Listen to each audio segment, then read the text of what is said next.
আসসালামু আলাইকুম। আশা করি সকলেই ভালো আছেন। দর্শক, আজকে আমি আপনাদের সাথে একটি গুরুত্বপূর্ণ বিষয়ে কথা বলবো। সেটি হচ্ছে সায়াটিকায় যে দুইটি এক্সারসাইজ কখনোই আপনি করতে পারবেন না। সো দর্শক, প্রথমেই জেনে নেওয়া যাক সায়াটিকা কি। সায়াটিকা হচ্ছে সায়াটিক নার্ভের উপর যদি কোনো ধরনের প্রেসার পড়ে কিংবা সায়াটিক নার্ভ যদি কোনো কারণে কম্প্রেসড হয়, তাহলে সায়াটিক নার্ভ যে সকল জায়গায় সাপ্লাই দেয় সেই সকল জায়গায় কিছু উপসর্গের সৃষ্টি হয়। সেই উপসর্গগুলো হচ্ছে জিনজিন, অবশ, ভার লাগা অথবা ব্যথা অনুভব করা। দর্শক, আমি আমার আগের ভিডিওতে সায়াটিকা কি এবং সায়াটিকার কারণগুলো কি কি সেগুলা বর্ণনা করেছি। আপনারা সেই ভিডিওতে দেখে নিতে পারেন কি কি কারণে সায়াটিকা হয়। আমি আজকে সেই দিকে যাচ্ছি না। আমি শুধু আজকে আপনাদেরকে একটা বিষয় ক্লিয়ার করতে চাচ্ছি। আপনারা হয়তো বা ইউটিউব থেকে কিংবা অনলাইন মিডিয়া থেকে অনেক এক্সারসাইজ দেখে থাকেন এবং সেই অনুযায়ী আপনারা বাসায় এক্সারসাইজ গুলো করেন। তবে আপনাদের অবশ্যই এই জিনিসটা জানতে হবে কোন কোন এক্সারসাইজ গুলো আপনি সায়াটিকার ক্ষেত্রে করতে পারবেন না। যদি এই এক্সারসাইজ গুলো আপনি সায়াটিকায় করেন তাহলে দেখা যাবে যে আপনার উপসর্গ আরো অনেক বেশি বেড়ে গেছে। সো দর্শক, চলুন কথা না বাড়িয়ে আমরা চলে যাই কোন দুইটি এক্সারসাইজ আপনি করবেন না সেই এক্সারসাইজের দিকে আমরা চলে যাচ্ছি। দর্শক, আপনারা ইউটিউবে দেখে থাকবেন যেটাকে আমরা বলি হচ্ছে রিপিটেড ফ্লেকশন এক্সারসাইজ। লাম্বারের ক্ষেত্রে জাস্ট এভাবে ধরে বুকের কাছে নিয়ে যাওয়া, আবার এটাকে আমরা বলে থাকি রিপিটেড ফ্লেকশন এক্সারসাইজ। এই রিপিটেড ফ্লেকশন এক্সারসাইজ আপনি করতে পারবেন না। কেন করতে পারবেন না? আসলে আপনারা যদি ইউটিউব থেকে দেখে সব রকমের এক্সারসাইজ কিন্তু ইউটিউবে দেওয়া থাকে, কিন্তু আমি সবসময় বলে থাকি যে আপনার অ্যাকচুয়ালি কজ কি, আপনার এই ডিজিজের কারণটা কি, স্পেসিফিক কারণ আইডেন্টিফাই করা। সো যদি আপনি স্পেসিফিক কারণ আইডেন্টিফাই না করতে পারেন তাহলে এই এক্সারসাইজ আপনি কখনোই করতে পারবেন না।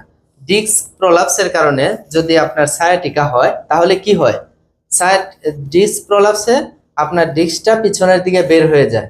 তো সেই অবস্থায় যদি আপনি আবার এই ধরনের ফ্লেকশন এক্সারসাইজ করেন তাহলে ফ্লেকশন করলে কি হবে?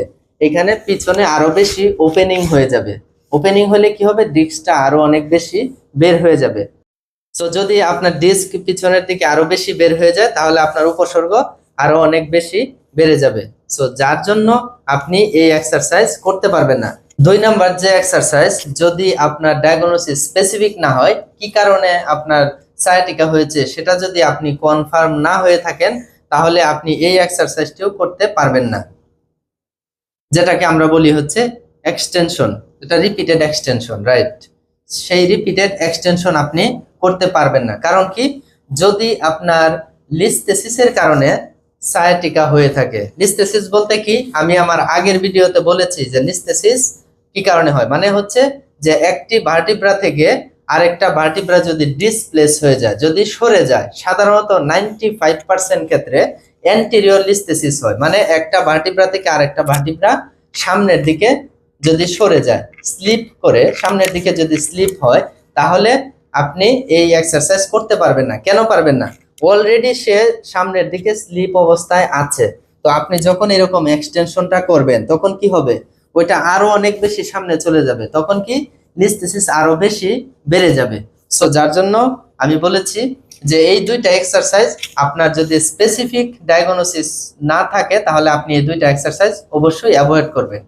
সো সব থেকে ভালো হয় যে আপনার যদি সায়াটিকায় ভুগে থাকেন, আমি বলবো যে আপনি অবশ্যই একজন বিশেষজ্ঞ চিকিৎসকের পরামর্শ নিয়ে আগে আপনি আপনার ডায়াগনোসিসটা কি, মানে কি কারণে আপনার সায়াটিকা হয়েছে সেটা আগে আইডেন্টিফাই করা, তারপর সে অনুযায়ী এক্সারসাইজ গুলো করা। বাট আপনি যদি সেটা না করে আগেই এক্সারসাইজ গুলো করা শুরু করেন তাহলে অন্তত আপনি এই দুইটা এক্সারসাইজ বাদে অন্য যে এক্সারসাইজ গুলো আপনারা দেখেছেন, বিভিন্ন জায়গা থেকে আপনারা দেখেছেন, সেই এক্সারসাইজ গুলো করতে পারেন। অন্যথায় যদি আপনি এক্সারসাইজ গুলো করেন আপনার উপসর্গ আরো অনেক বেশি বেড়ে যাবে এবং এটা হিতের বিপরীত হয়ে যাবে। সো ধন্যবাদ। আপনাদের সকলের সুস্বাস্থ্য এবং দীর্ঘায়ু কামনা করে আজকের মতো এখানেই বিদায় নিচ্ছি। আপনাদের সাথে ছিলাম আমি doctor Sarwar Bhuiyan, musculoskeletal medicine বিশেষজ্ঞ।